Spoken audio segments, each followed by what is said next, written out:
Assalamu alaikum warahmatullahi wabarakatuh. Bismillahirrahmanirrahim. Hello and welcome to Islam Today. I'm Wanzaleha Radi. This episode will be exploring the basis of this series, the modern Muslim, if there is indeed such a person, and what it takes to be among the faithful in the world today. We'll be examining the need to be able to adapt to the modern world and the many and diverse influences it has on Muslims generally. But in particular, what being a Muslim means for our young Muslimin and Muslimah, and the tremendous pressures modernization, technology, and just plain trying to survive mean. So who is the modern Muslim? And does this person exist? Let's check out what some of you had to say.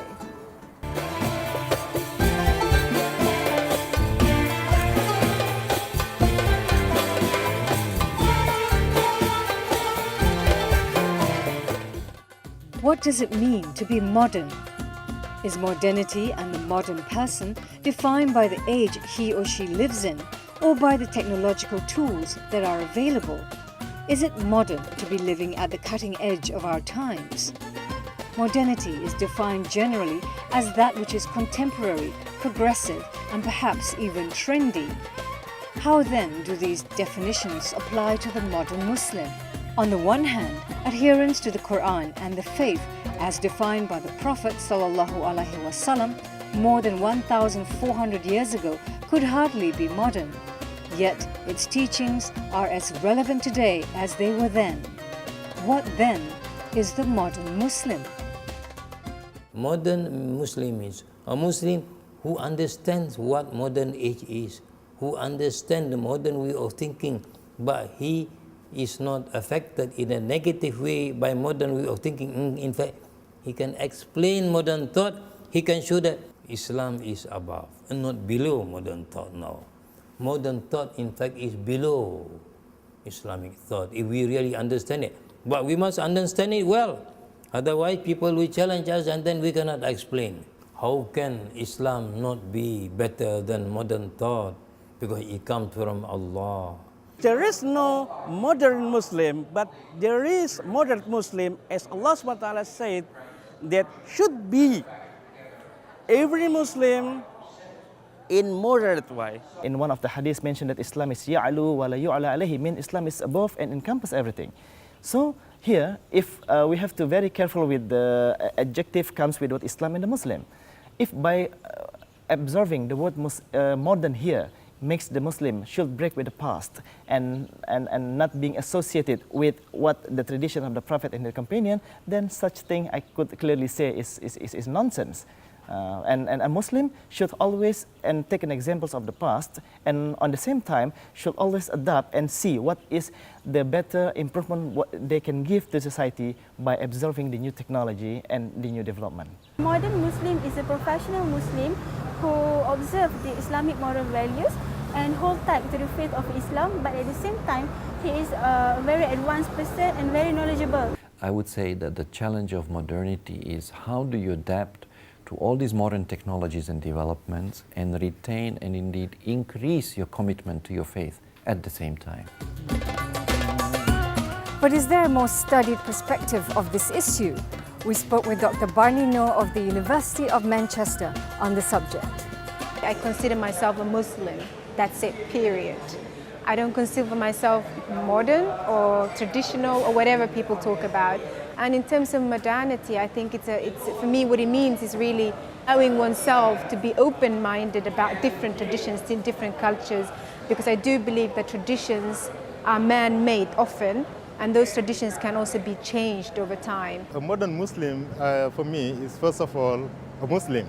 So naturally, you must be a Muslim before being a modern Muslim. So if you are born Muslim or converted into Islam, you must first of all know the rule of your religion and try the best of what you can to be a good Muslim. So perhaps being a modern Muslim is not about the trappings of modernity, but how one carries oneself in respect to the faith and in abiding by the basic tenets of Islam. Mr. Rashid Al-Leen, Director General of the Government of Sharjah, the UAE, puts it this way. Islam has been the same since the creation of it. The beauty of Islam is a very adaptable religion. It is very flexible with the timing. So as you progress in life, something new comes to the people's life.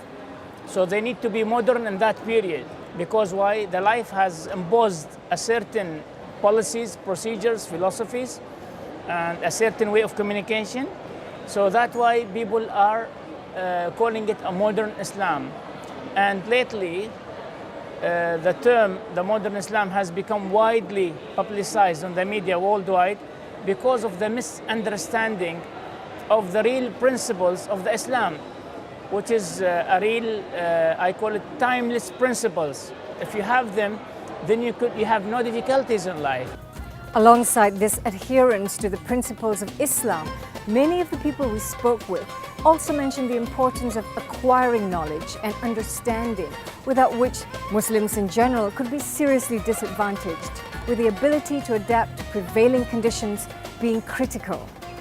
The Prophet asked us to seek knowledge from the cradle to the grave. It's a lifelong education. Long before UNESCO talks about that, Islam, the Prophet ﷺ has talked about the lifelong education.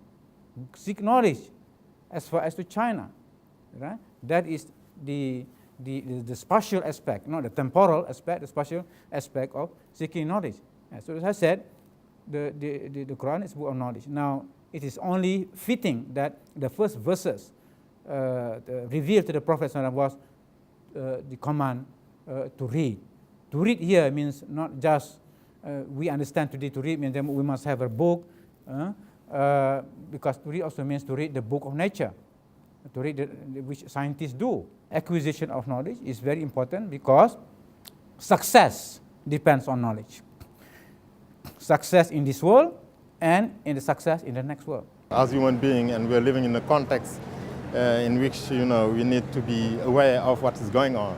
So get acquainted with the new technologies, information circulating around the world, and open up to other cultures, which you, of course, will not prevent you from being what you are. One of the most quoted surah with regard to learning is the Iqra, derived from the Surah Al-Alaq, or the 96th surah or chapter of the Quran, and is believed to have been revealed at the Hira cave in Mecca, and in which Muslims are urged to continuously seek knowledge. Bismillah ar-Rahman ar-Rahim. اقرأ باسم ربك الذي خلق خلق الإنسان من علق اقرأ وربك الأكرم الذي علم بالقلم علم الإنسان ما لم يعلم. This is the first word came on Rasulullah sallallahu Muhammad from Sayyidina Jibreel. So it is emphasizing of how reading and learning is very, very important. And this is the first message ever came to Muslims. Read, that's it. So it shows how important is knowledge, reading, not only reading as just writing and reading, but the opening your mind to learn and never stop learning. And how learning is very important to create an ummah.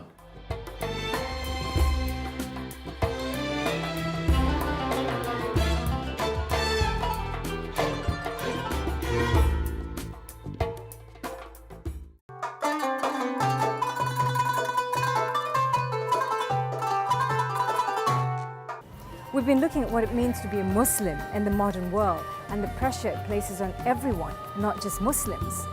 So how do Muslim youth best use the advantages of the modern world to further our faith? How do we ensure that we are able to maintain core Islamic values while ensuring that the faith and the Ummah do not get left behind? In today's world, there are a lot of mediums for us to acquire knowledge, such as internet, we have easy access library, and with knowledge we can develop our technology, and we can even compete with the developed countries such as Japan, USA, and even China. And furthermore, Islam does not separate technology and religion. For example, our Muslim scholars back then, they are the one who invented medical knowledge such as Ibn Sina and mathematician Al-Khwarizmi, and even the knowledge of the sea like Ibn Battuta. So this shows that even our Westerners use our knowledge to apply in their life. So for us, it is up to us to choose apply the knowledge and enhance our knowledge and apply it to our current life to adapt in a fast-changing world. Islam is the religion of all eras. It doesn't mean that it must be in a certain era, in a certain period of time only. It can be at the old ages, it can be now, it will be the same religion in the future, because there is no expiration date for Islam. I mean, it doesn't mean that, oh, Islam is an old religion, so you just cannot practice it anymore today because it's an out-fashioned, out-to-date religion. No, because it is a religion from Allah. It's not created by human beings, and it will remain like that. If we look at Islam at the Middle Age, say in 15th century, 14th century, 13th century, at that time, modernization would be the European and Westerners looking into Islam and take the knowledge from it.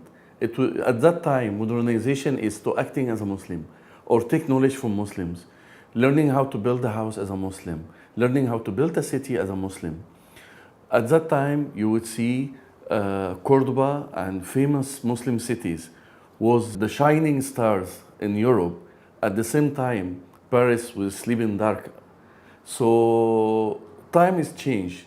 Now we can see after the 16th century, after the falling of the Osmanic Empire, the world of modernization had been twisted, that the Muslims looking at the West to learn from them.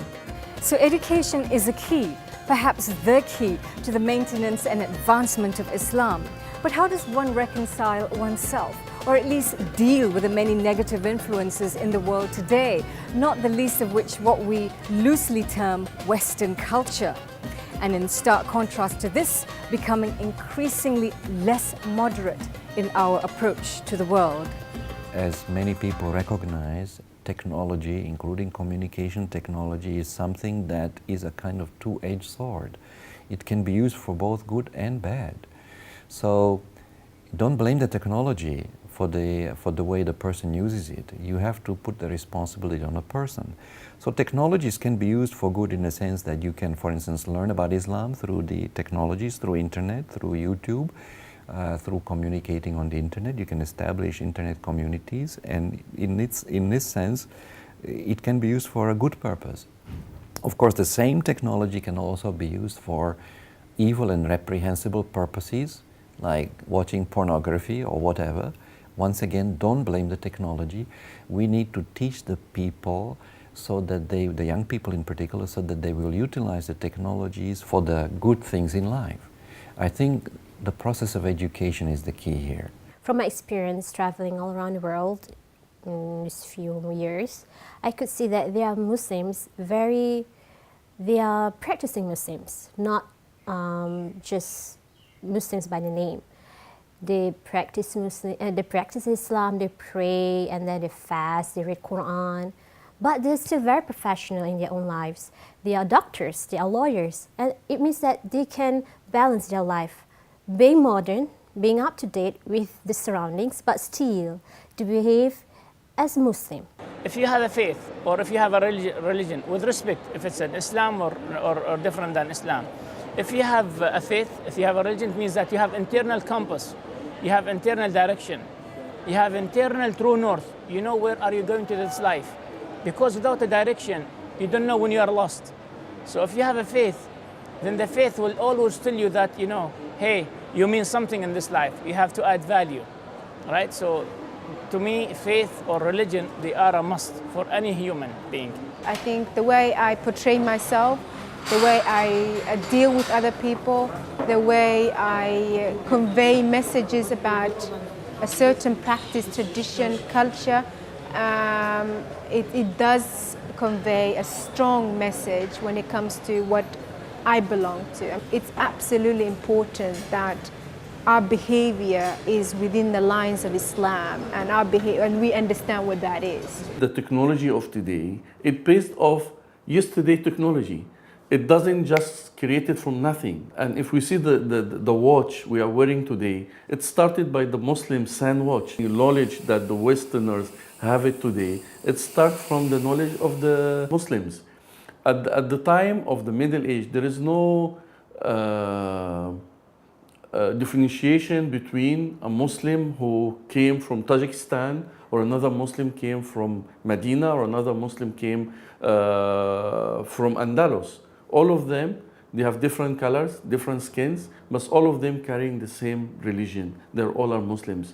So we can find Ibn Sina, we can find Qurtubi, we can find Ibn Khaldun. They are famous, prominent Muslim leaders, and they came from different places, different races, different countries.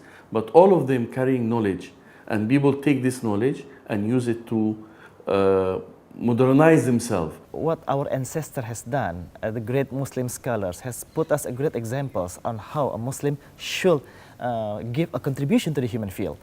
As a Muslim, we need to be, in fact, among the persons who create this technology. And we can use this technology in order to, for the sake of Islam. Because we cannot avoid the fact that now the society cannot live without technology. Everything surrounding us is the technology. In our life, even though we want to balance the dunya and akhirah, we need to give more to the akhirah. It means that maybe like 60%, 40%, like 70-30, it's up to you. But it doesn't mean that when you are giving more weight on the akhirah, you will forget about your dunya life. So when you combine the modernism and the Islamic faith together, we should be very precise.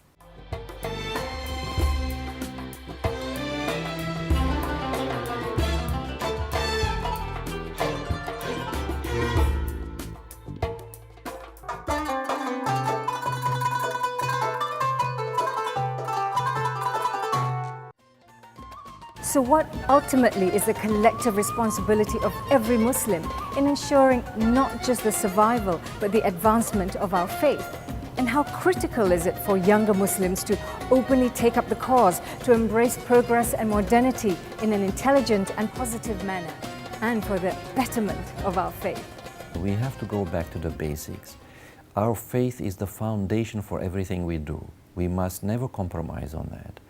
So once we remain loyal to the basic, the Quran and the Sunnah, and the explanations of the text, the authoritative texts and traditions, once we develop a familiarity with this content, we need to practice it in our everyday lives, to implement to the best of our ability, and to do everything in a way that is consistent with the teaching of Islam.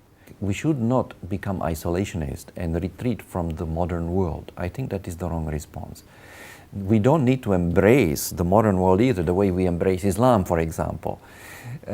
We deal with the modern world and we adapt to the modern world in order to make it work for us rather than against us.